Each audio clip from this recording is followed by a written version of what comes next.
Hi, I'm Grace Thompson. I'm the UK Public Affairs Lead at the Chartered Institute and I joined in June 2022.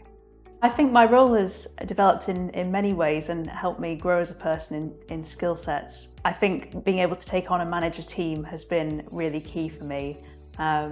Beforehand I'd had some managerial experience, but mostly supervisory on specific projects, and to be able to have a team of my own here has been amazing in terms of developing my skills as a manager and also learning the more pastoral side of the job. I'd also say that there have been two key transitions for me during my time at the Chartered Institute. One was obviously transitioning from being a UK Public Affairs advisor to being a UK Public Affairs lead. Being able to have that chance of promotion and taking on more responsibility as I transitioned from one role to the other was really important for me. But also the transition of the Institute itself getting its charter status has been really interesting for me as a professional to go through that transition with the organisation and also work out how to communicate to members and MPs, what that actually means for them.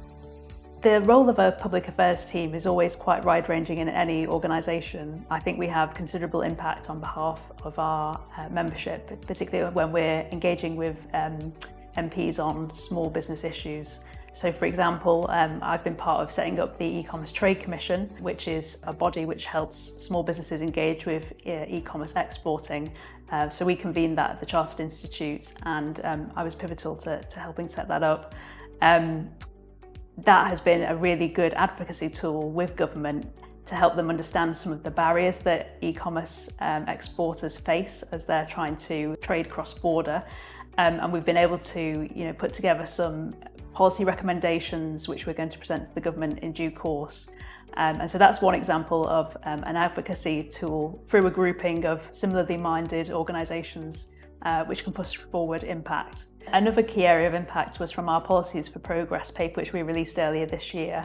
There were two kind of key areas which came out of that, one of which was the skills piece where we looked at narrowing the skills gap in regions across England, and it's been great to see the government actually implement Skills England, which is going to be an advisory body which helps look at narrowing the skills gap across England in a variety of ways. Similarly, we put forward in that paper some measures to help with the VAT threshold, and in the spring budget with the previous government they raised that to 90,000 for businesses, which was a really welcome move. A typical day for me at the Chartered Institute is really hard to describe because every day looks very different.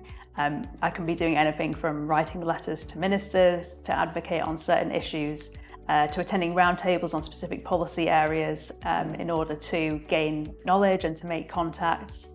Or I could be running a parliamentary event that we've organised on a specific policy area or to support exporters in a particular part of the country. So it's very exciting, but no day is ever the same. As I think about the Chartered Institute's mission to empower global trade, I can think of several examples of how that's relevant through my role.